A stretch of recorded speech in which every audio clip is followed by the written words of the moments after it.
नोगली खड्ड की बाईं ओर ऊपरी उपत्यका में बसा दुर्गम काशापाठ बाहरी जगत के लिए सदैव ही जिज्ञासा और उत्सुकता का विषय रहा है। यद्यपि प्रशासनिक दृष्टि से इस क्षेत्र पर राजा बुशहर का प्रभुत्व रहा, लेकिन समाज में वास्तविक नियंत्रण अन्य खश बाहुल क्षेत्रों की भांति स्थानीय देवताओं का ही रहा है। देवता यहाँ की सामाजिक व्यवस्था का केंद्र बिंदु हैं। समाज में कानून व्यवस्था बनाए रखना, समय पर सस्ता न्याय दिलाना तथा विभिन्न प्रकार के अनुष्ठानिक कार्य करना इनका मुख्य दायित्व है। लोकगीत, संगीत और लामण की अविरल मधुर स्वर लहरियों की गुंजन, तरुण तरुणियों के नृत्य के लिए लालायित थिरकते पैर, इनके चेहरों पर सदैव खुशी और संतोष की आभा निखारने तथा कठिनाइयों और अभाव पर विजय पाने के लिए संजीवनी बूटी का कार्य करता है।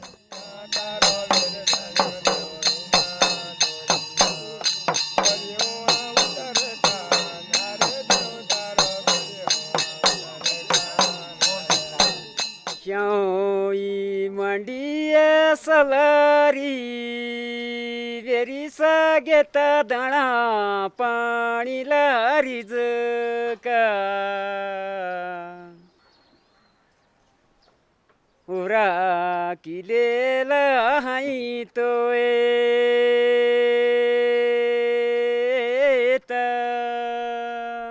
मंडिया सलारी वेरी सागेता दाणा पानी लारी जका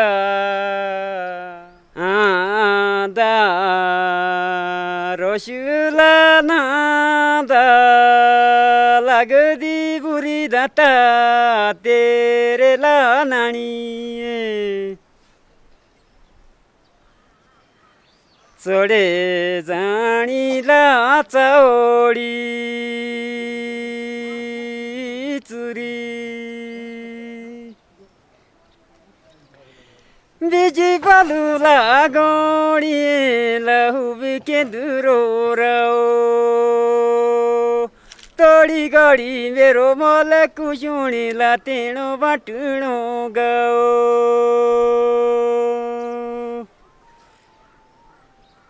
जागी ओटी गो मालिक रामरी दौड़ी कंबुरा गओ तेरा मालकू गीत दिशुणों में दीदी लाओ राजाओ तेरे देश दिगे मानरी मायला दुई पकड़े काना आदि बागोदी शागो किशिर शो आदि बागोदी दाना देई देयो बोला कोई ना बोरिए सोजी साडो जावाना जागी उरे कालिटी बोरेला दानो माशोरे कांदे तिरे पापा शाराप दी मोई केणे पोड़े दांदे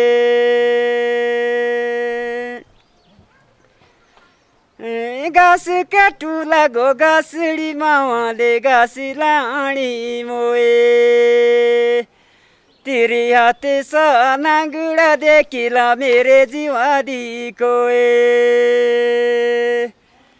जावे चाहो लागे सात दी मायला तेरी हकीरे लिवे पांच बोली तू पगड़ा सोचिला लाई हापुड़े जीवे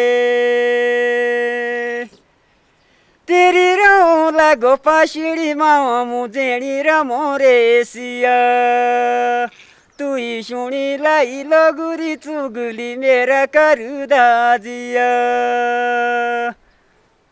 देश माझिया शोभला शोभला दो मारो काश्मीर देश माझिया शोभला शोभला दो मारो काश्मीर शाणे बोरिया नोगड़ी गाडा निया शोइयो माटो शाणे बोरिया नोगड़ी गाडा निया शोइयो माटो देहो मजिया देओ मोनो दो जोई का शेरो लाटो दोगो जोई का शेरो लाटो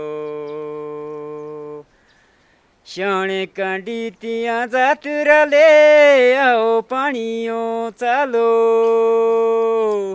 श्याणे कांडी तिया जातुराले आओ पाणियो चालो कुली गे ओ युरिनी मरो काम काश्मीरले चालो दोगो काश्मीरले चालो तिरे बोसा मारे बेलेडो टिबो पेरू लक्ष्मी नारेणा पिटिरे बोसा मारे बेलेडो टिबो पेरू लक्ष्मी नारेणा दाएं टोला बाएं मासु भीमा काली साराणा दोगो भीमा काली साराणा मिली जुलियो सोबियरो में करो सोबी का पियर मिली जुलियो सोबियरो में करो सोबी का पियर युदे मिने हमें करी शिकार मारी में शीतियारा लोगो मारी में शीतियारा। तथा विकास की दृष्टि से पिछड़े इस क्षेत्र का मुख्य व्यवसाय कृषि, पशुपालन तथा जड़ी बूटी इकट्ठा करना है। काशा पाठ में प्रचलित रीति रिवाज गुण दोष से मुक्त नहीं है। आज भी बहुत से ऐसे रीति रिवाज हैं जो समय की कसौटी पर खरे उतरे हैं। उन्हें उत्साहित तथा सुरक्षित रखने में यहाँ के समाज का हित है, लेकिन बहुत सी कुरीतियों और रूढ़ियों को समाप्त करना भी यहाँ पर समय की मांग है। काशा पाठ की सामाजिक तथा धार्मिक व्यवस्था यद्यपि सरल एवं धार्मिक कर्मकांड तथा रूढ़ियों से मुक्त है, लेकिन देवता तथा देवतंत्र प्रधान इस समाज में देवता और देवता के कारदारों द्वारा शोषण को भी नकारा नहीं जा सकता।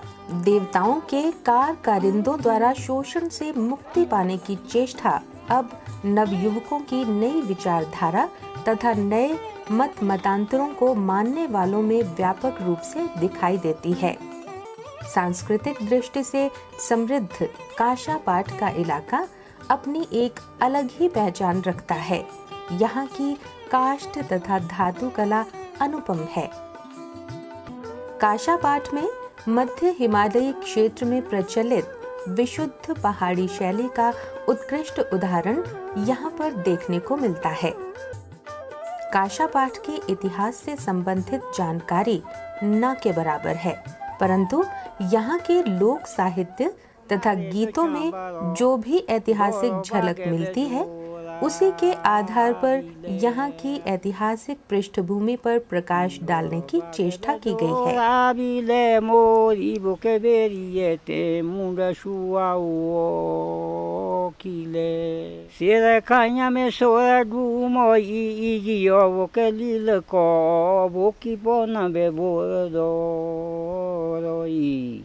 Bokinage boradoroi pase sagetie Sirakaya me suradu moi pase sagetie ke besala gamare dona toburo kita devayo ataru Kita soy ugachio duro Kita so gachio duro pase sagetie सालागा मारे डोना तो बुरो।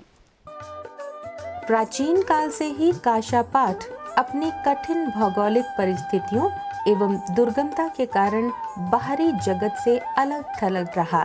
यही कारण था कि बाहरी जगत के लोग यहाँ के बारे में अधिक जानकारी हासिल नहीं कर पाए। यहाँ के इतिहास के बारे में जानकारी न के बराबर है। केवल मात्र किंवदंतियों, जनश्रुतियों और लोक साहित्य में ही ऐतिहासिक झलक मिलती है। एक प्रचलित जनश्रुति के अनुसार काशा पाठ 9-20 के नाम से जाना जाता था। 9-20 का मतलब 180। 9-20 का ये भौगोलिक क्षेत्र संभवतः वर्तमान काशापाट से विस्तृत था, जिसका काफी भाग अब सीमावर्ती क्षेत्रों में पड़ता है। स्थानीय देवता के एक बखान के अनुसार एक समय काशापाट की ये संपूर्ण घाटी लोगों से आबाद थी और आज भी इन स्थानों पर मौजूद खेत, खलिहान और भवनों के अवशेष किसी समय पर यहाँ आबादी होने के प्रमाण देते हैं।